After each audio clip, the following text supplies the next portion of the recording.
प्रभु, यह हमारा पुत्र है, राजकुमार नहुष। महाराज, आयु के पुत्र की आयु आपके माता पिता के जमाता बनने की नहीं, बल्कि आपके सखा बनने की है। आप कौन हैं? मैं गणेश हूँ। आपका रूप बहुत अच्छा है। क्या आप मेरे मित्र बनेंगे? अवश्य। तो क्या मैं इसको छू सकता हूँ?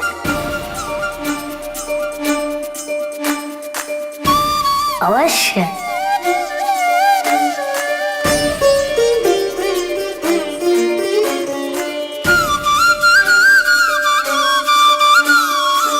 इस रूप के कारण तो आपको दूर से किसी वस्तु की सुगंध मिल जाती होगी ना? और आपके कर्णों का आकार, उससे तो आपको दूर से ही सब कुछ सुनाई देता होगा। यदि मुझ में भी ऐसी विशेषता होती तो। जब हम मित्र बन ही गए हैं, तो मैं तुम्हारे पास ही रहूंगा। तुम मेरी इन विशेषताओं का पूरा लाभ उठा सकते हो। महाराज, आपके पुत्र नहुष मुझे बहुत अच्छे लगे।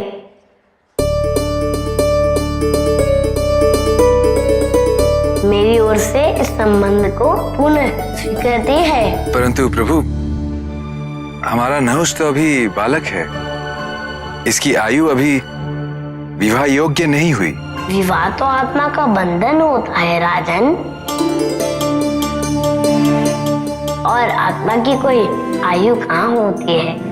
परंतु प्रभु, इस सृष्टि का, इस समाज का एक नियम है, और बाल विवाह तो उस नियम के विरुद्ध है। आपकी बहन को और प्रतीक्षा करनी होगी।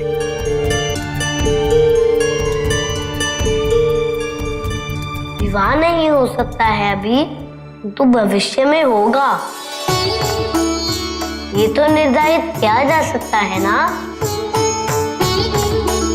मैं अभी नहुष को लेकर दीदी के पास जाऊंगा। नहुष के सामने आते ही दीदी की तपस्या टूटेगी। दीदी के सामने ही हम विवाह तय कर देंगे, ताकि दीदी आश्वस्त हो जाए और मेरे साथ सहर्ष कैलाश चल सके। मित्र, मुझे तुम्हारी दीदी के साथ विवाह स्वीकार है।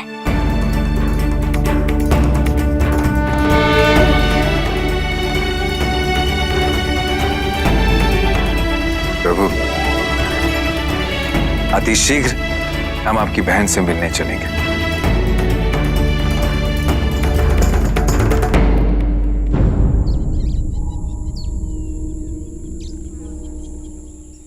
अशोक सुंदरी, देखो मैं नहुष तुमसे मिलने आया हूँ।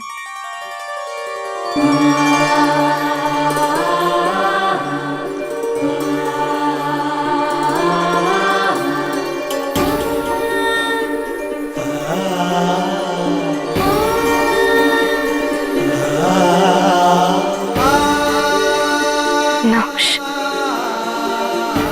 अभी हम दोनों विवाह के योग्य नहीं हैं, तो फिर आप क्यों आए? अशोक सुंदरी, मैं महाराज आयु, नहुष का पिता, और ये नहुष की माता है। हमें ये ज्ञात है कि अभी आप दोनों ही विवाह योग्य नहीं हुए, लेकिन हम ये सुनिश्चित कर देना चाहते हैं कि जब भी आप दोनों की आयु विवाह योग्य हो जाएगी, आपका विवाह नहुष के साथ ही होगा।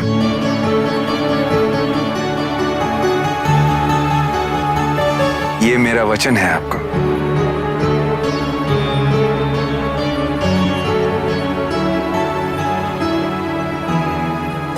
किंतु हम तो वर्षों से तपस्या कर रहे हैं। आज से ऐसा करने का कोई विशेष कारण? अत्यंत शुभ कारण है। आपके भाई जो विघ्नहर्ता हैं, उन्होंने आपके और नहुष के मिलन की जो बाधाएं थी, उसे दूर कर दी है। उन्होंने ही हमें आपके बारे में बताया। हमारे भैया, कार्तिकेय भैया, वो आए हैं? सेनापति कार्तिकेय नहीं, आपके भाई गणेश जी।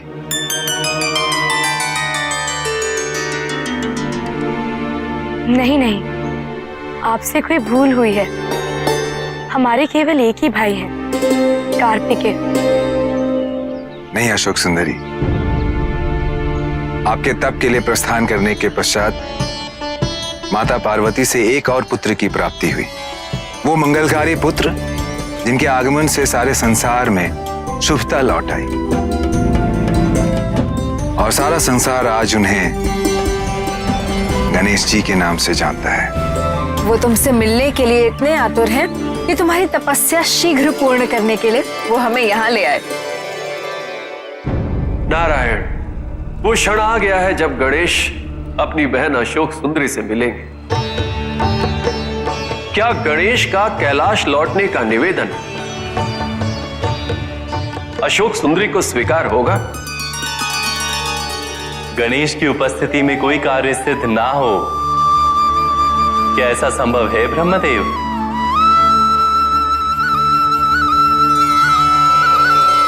वो है कहाँ? आओ सखा, बाहर आओ।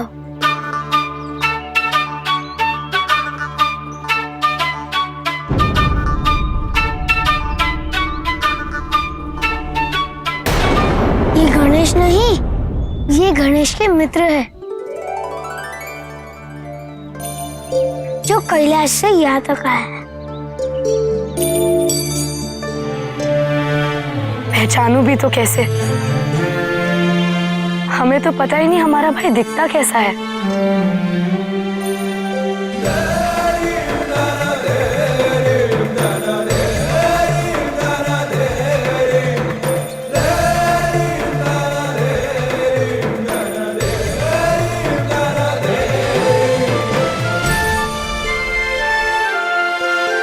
दीदी, हमारा भाई गणेश।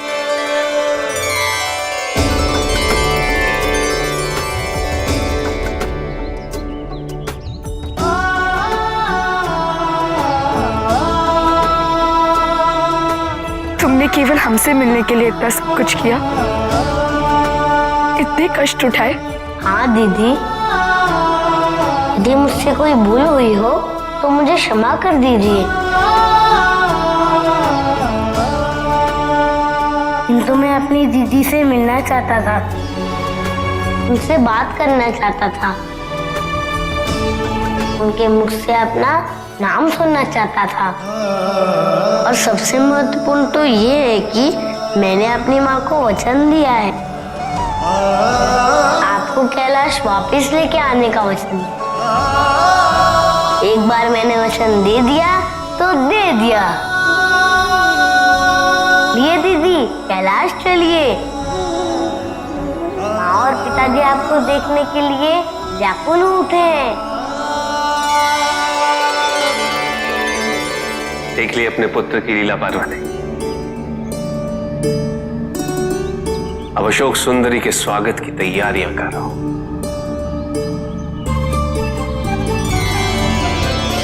आपकी सहायता के बिना ना मैं अपनी दीदी से मिल पाता और ना अपनी माँ को दिया वचन पूरा कर पाता। मैं सदैव आपका कृतज्ञ रहूंगा। ये तो मेरा सौभाग्य है कि आपने मुझे सेवा करने का अवसर प्रदान किया। मेरी इच्छा तो यह है कि मैं आपके साथ चलकर प्रभु के और माता के दर्शन कर लूं। परंतु आप रीतियों को इतना महत्व देते हैं गणेश जी। कदाचित औपचारिकताओं के पूर्ण होने के पूर्व कि मेरा वहां जाना आपको अच्छा न लगे प्रभु। मैं आपको आश्वस्त करता हूँ कि शीघ्र ही अपने परिवार के साथ विधिवत रूप से शगुन लेकर पधारूंगा।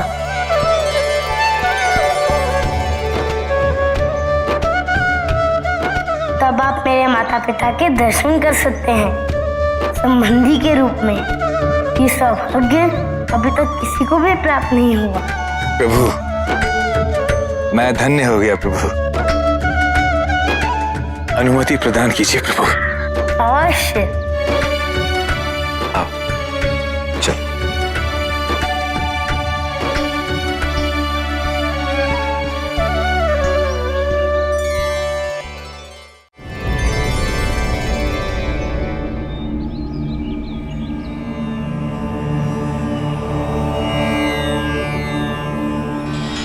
पार्वती,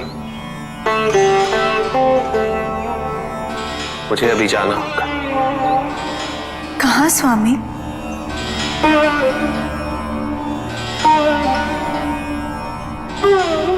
एक भक्त की भक्ति की परीक्षा लेने। ओम नमः शिवाय। ओम नमः शिवाय।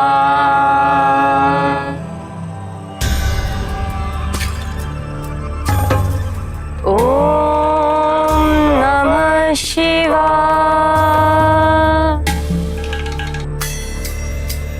ओम नमः शिवाय। जय हो।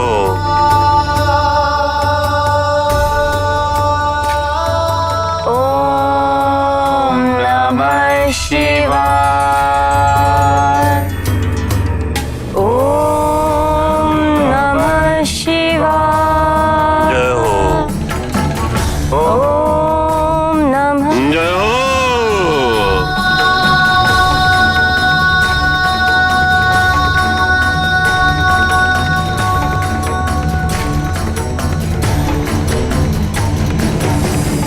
देव,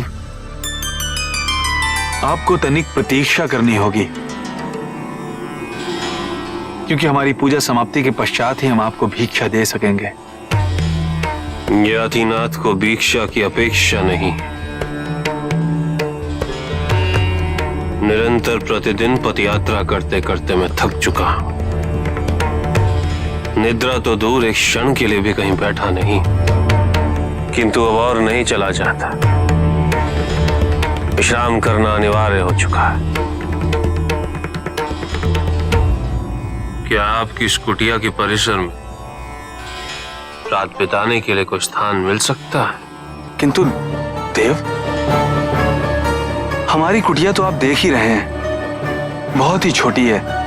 हम दोनों ही बड़े कठिनाई से इसमें विश्राम कर पाते हैं, और यदि आप भी आ गए तो फिर। स्वामी, एक रात्रि का ही तो प्रश्न है।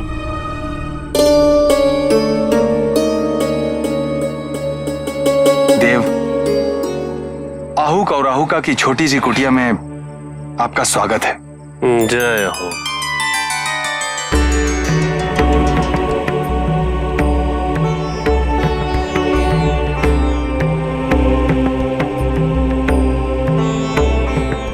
ये शैया है देव। यदि आपको कोई और आवश्यकता हो तो कृपया हमें पुकारने में संकोच ना करें। मैं तो केवल एक रात्रि की निद्रा भरना चाहता हूं अपने नेत्रों में। वही सबसे बड़ा सुख है मेरे लिए। यदि आप चाहें तो भोजन बाहर नहीं ले देव, जिस जीवन का उद्देश्य ही महादेव के दर्शन प्राप्त करना हो, उसमें भोजन आदि की क्या आवश्यकता। जिस दिन महादेव के दर्शन प्राप्त होंगे, जीवन की शुदा स्वतः ही शांत हो जाएगी। अब आप सो जाइए। जब तक आपकी निद्रा स्वयं न टूटे, हम उसमें किसी भी प्रकार की बाधा उत्पन्न नहीं होने देंगे।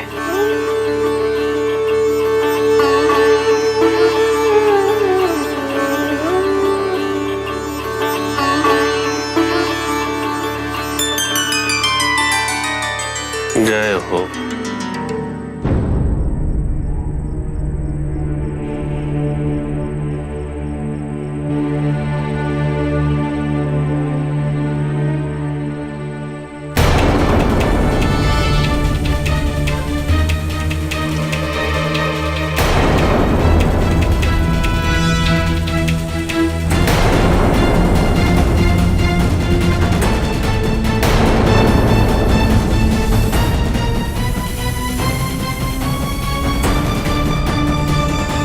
यदि मैं अहोका को जगा देता हूं या सहायता के लिए किसी को पुकारता हूं तो हमारे अतिथि की निद्रा टूट जाएगी। और मैंने उन्हें आश्वस्त किया था कि उनकी निद्रा में कोई बाधा उत्पन्न नहीं होगी। अब विकल्प केवल यही है कि मैं इस सर्प पे घात कर दूं।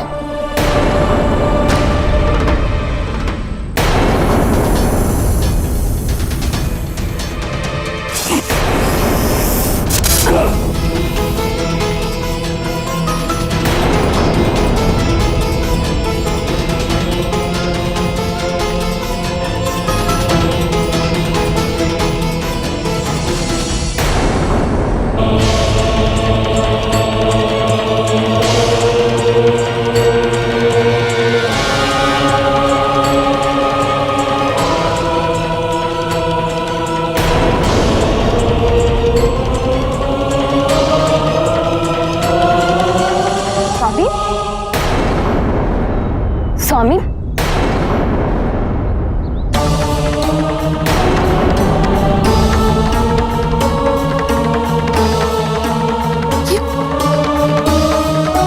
किसी विषैले सर्प का काटा हुआ है।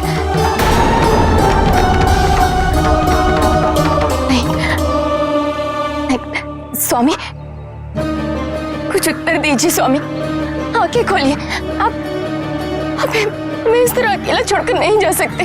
क्या हुआ तुम्हारे पति को?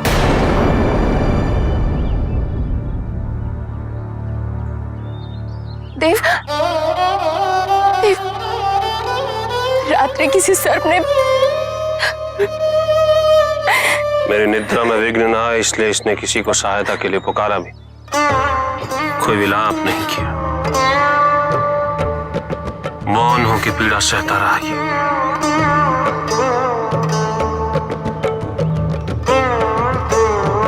प्राण त्याग दिए अपने मेरे कारण।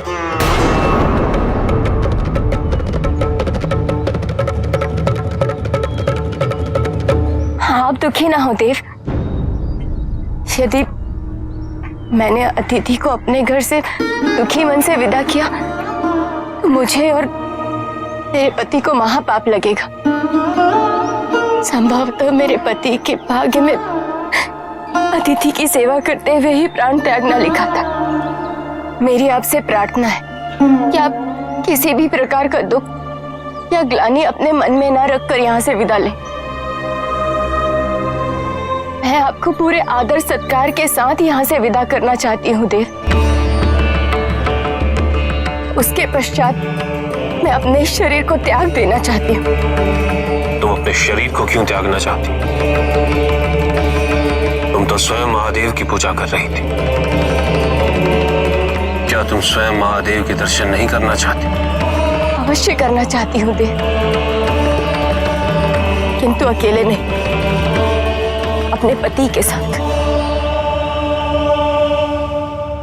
इसलिए अगले जन्म में अपने पति से पुनर्मिलन करके महादेव की पूजा अर्चना और उनके दर्शन प्राप्त करेंगे।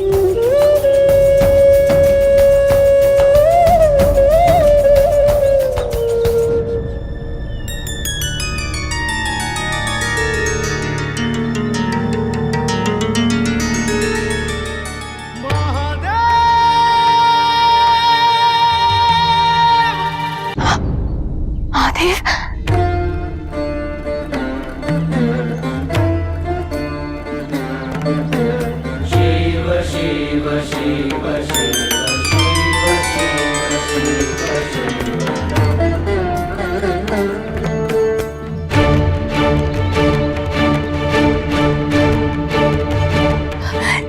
स्वामी,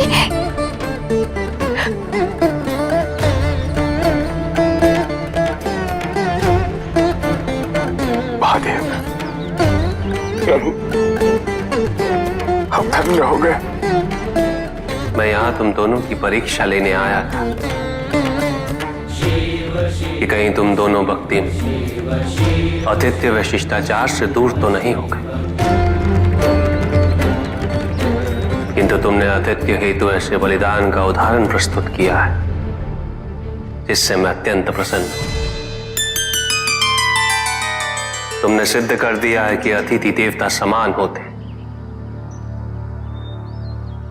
मैं तुम्हें वरदान देता हूं कि अगले जन्म में तुम राजा नल और तुम दमयंती के रूप में जन्म लोगे। तुम दोनों का मिलन एक हंस के माध्यम से होगा।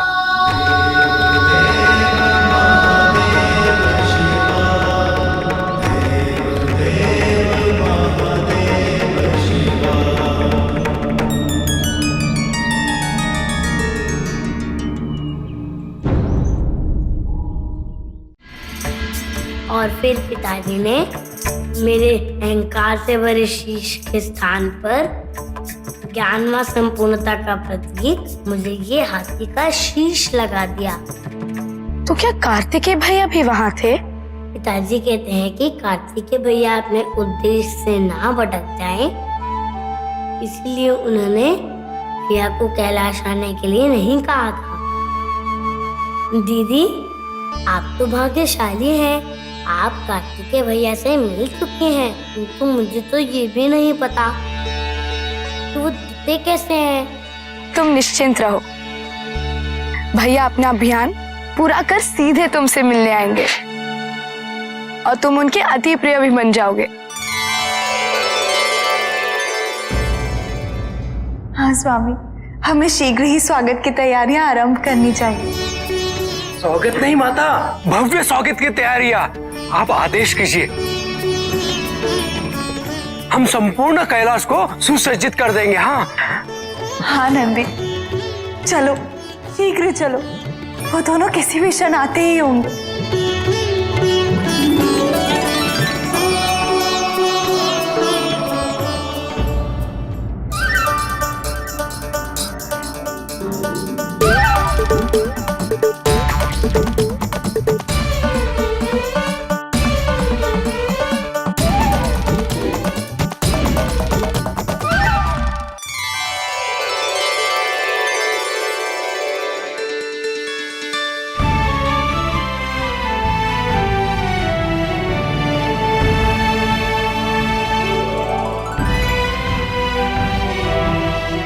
गणेश,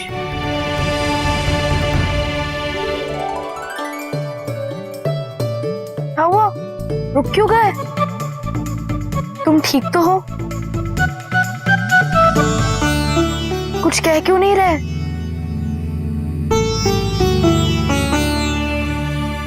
हम समझ गए, हम समझ गए। तुम्हारा मित्र किसी कारण चिंताग्रस्त है और तुम सब उत्साहित? दीदी, हमारे मित्र ने कल से ना कुछ खाया है ना पिया है, इसलिए इन्हें लगी है भूख। क्यों? महाराजाओं ने तुम सबका स्वागत सत्कार नहीं किया? उन्होंने तो सब किया था दीदी, मित्र ने ना स्वयं खाया ना हमें खाने दिया। किंतु क्यों? हम कन्या पक्ष की ओर से थे ना, तो वहाँ कुछ भी कैसे खा लेते।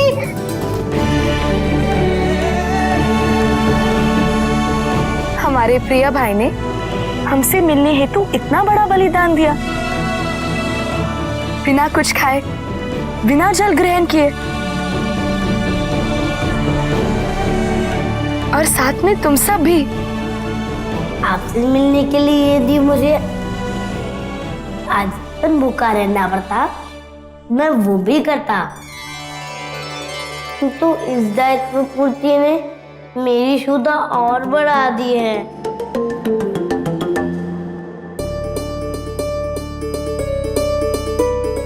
ये देखिए दीदी, मोदक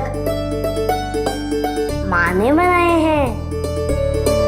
आप इतने वर्षों से इससे वंचित रही हैं। आइए सेवन करते हैं।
हमसे कभी भी इतने दिन दूर नहीं गया। और आज तो अशोक सुंदरी भी वापस लौट रही है। इन्हें आने में इतना विलंब क्यों हो रहा है?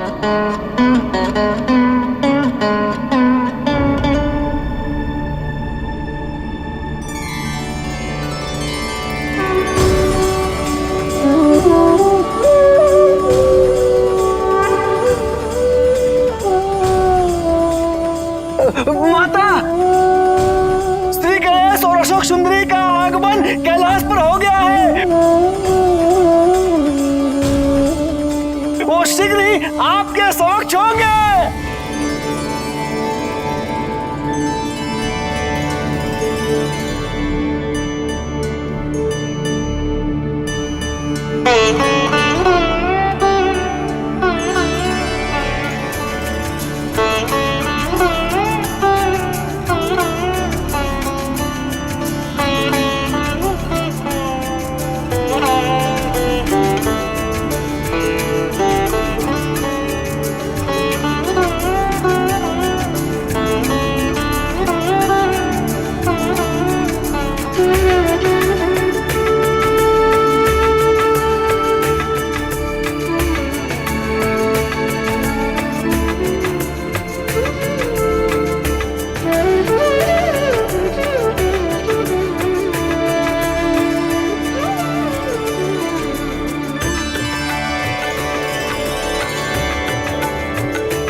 पुत्री,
मैंने वचन दिया था ना माँ कि मैं दीदी को लेकर आऊंगा। हाँ पुत्र,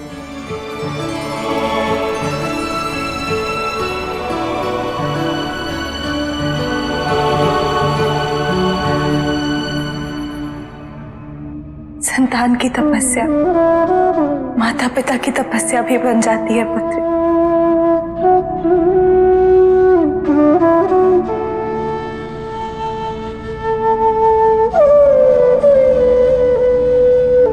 और तुम्हारे कैलाश आगमन से यह स्पष्ट है पुत्र कि तुम्हारी तपस्या सफल हुई है। दीदी से मिलने की प्रसन्नता में आप दोनों तो मुझे भूल ही गए।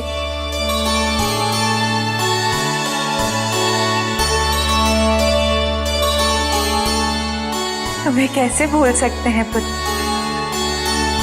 तुम्ही ने तो हमारी पुत्री से पुनर्मिलन करवाया है।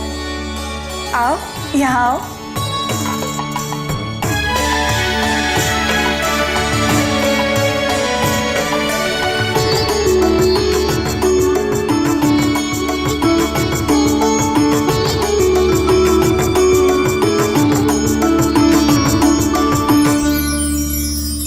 पिताजी, सभी व्यक्ति अपने सांसारिक जीवन के अंत में तपस्या करने जाते हैं,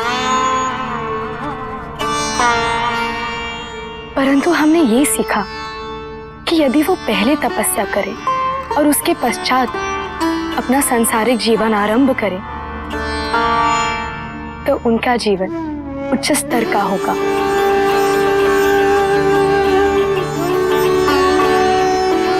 और अब हम भी सांसारिक जीवन से जुड़ने हेतु तत्पर हैं।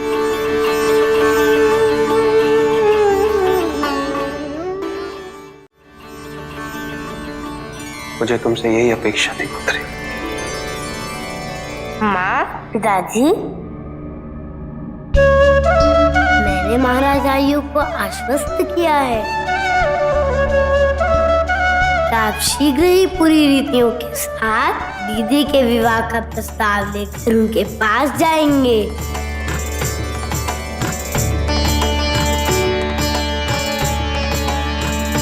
अवश्य पुत्र,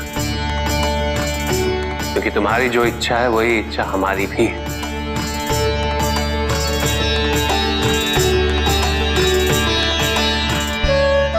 किंतु हमें सही समय की प्रतीक्षा करनी होगी। किंतु मुझे भय है पिताजी।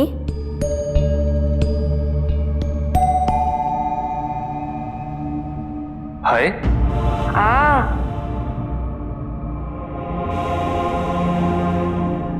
कैसा भय पुत्र? यही कि यदि वो उचित समय नहीं आया तो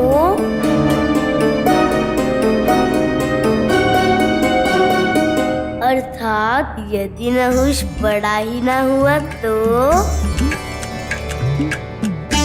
गणेश रुको।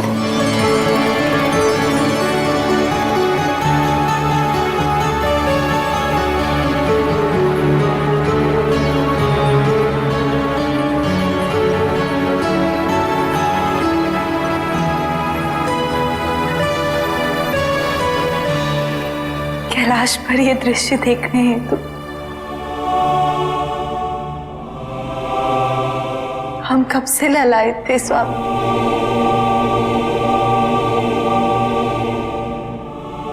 एक और जीवन के सारे सुख है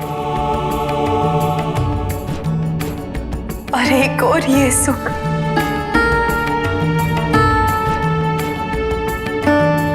जिसके बिना संसार की जीवन की सुंदरता का कोई मूल्य नहीं।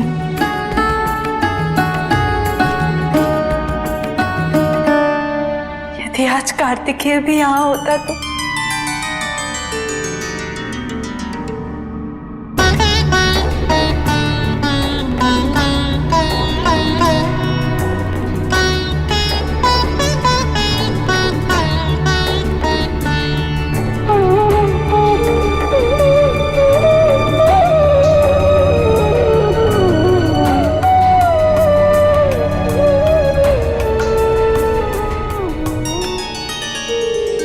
तुम्हारी इच्छा अवश्य पूरी करूंगा।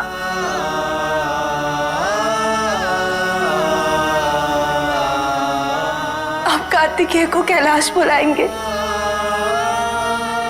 हाँ पार्वती। कब स्वामी? अभी। मैं शीघ्र ही अपने पुत्र को स्वयं लेने जाऊंगा।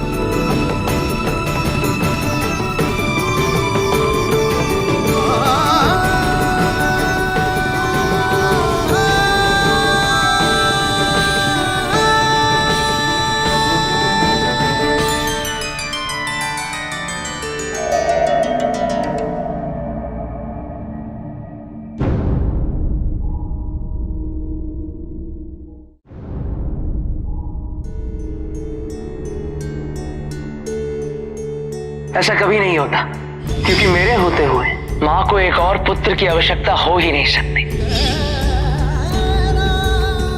कैलाश में आपके एक छोटे भाई का आगमन हुआ है।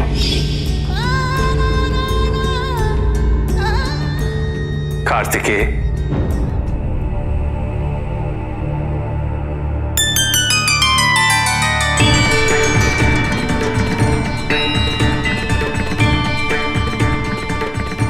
पिताजी,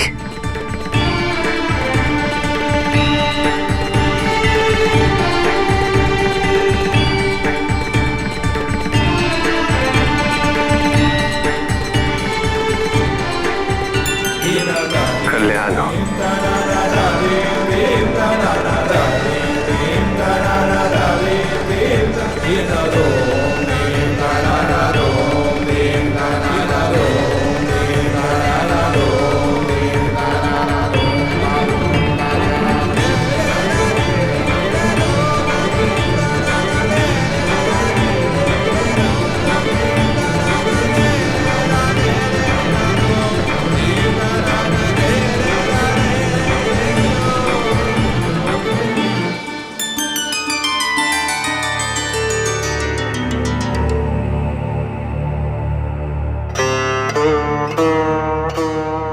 कैसे हो पुत्र?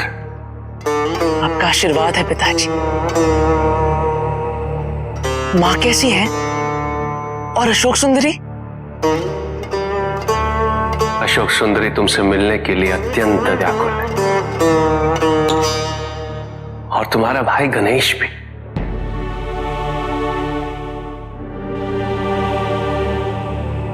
किंतु तुम्हें देखने के लिए सबसे अधीर तुम्हारी माता है।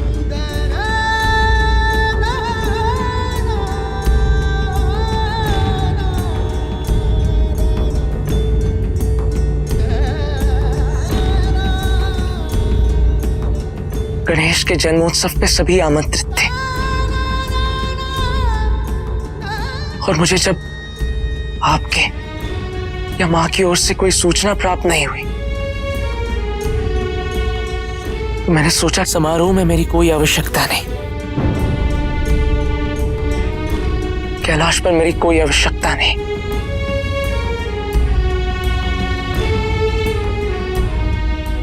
ये सत्य नहीं है पुत्र।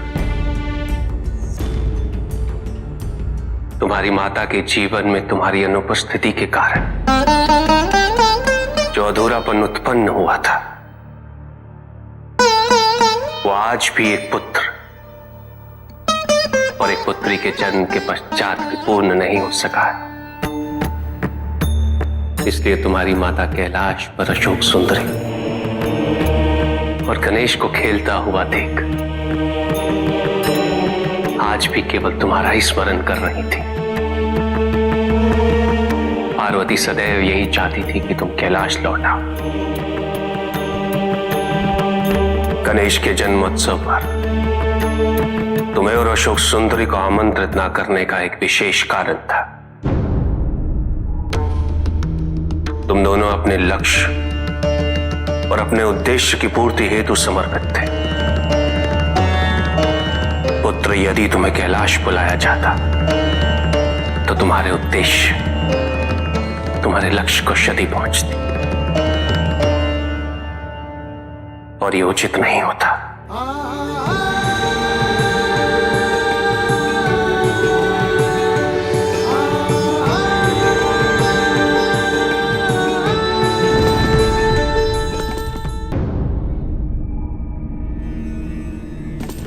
कार्तिक,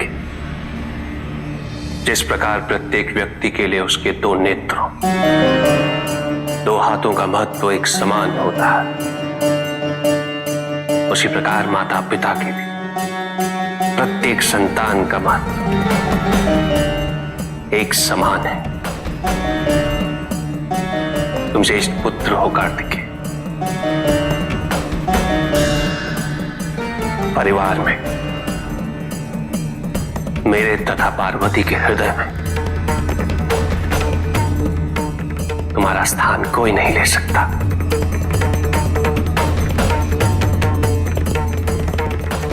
विश्व विजय अभियान सफल हुआ है पुत्र। तुम्हारे नेतृत्व में दक्षिण की सेना ने असुरों को पराजित कर पुनः शांति स्थापित कर ली। कैलाश लौटने का समय आ चुका है पुत्र। अवश्य पिताजी, किंतु यदि आपकी अनुमति हो तो मैं कुछ समय के पश्चात प्रस्थान करना चाहूंगा। मैं सभी से औपचारिक रूप से विदा लेना चाहता हूं, सबका धन्यवाद करना चाहता हूं। अवश्य,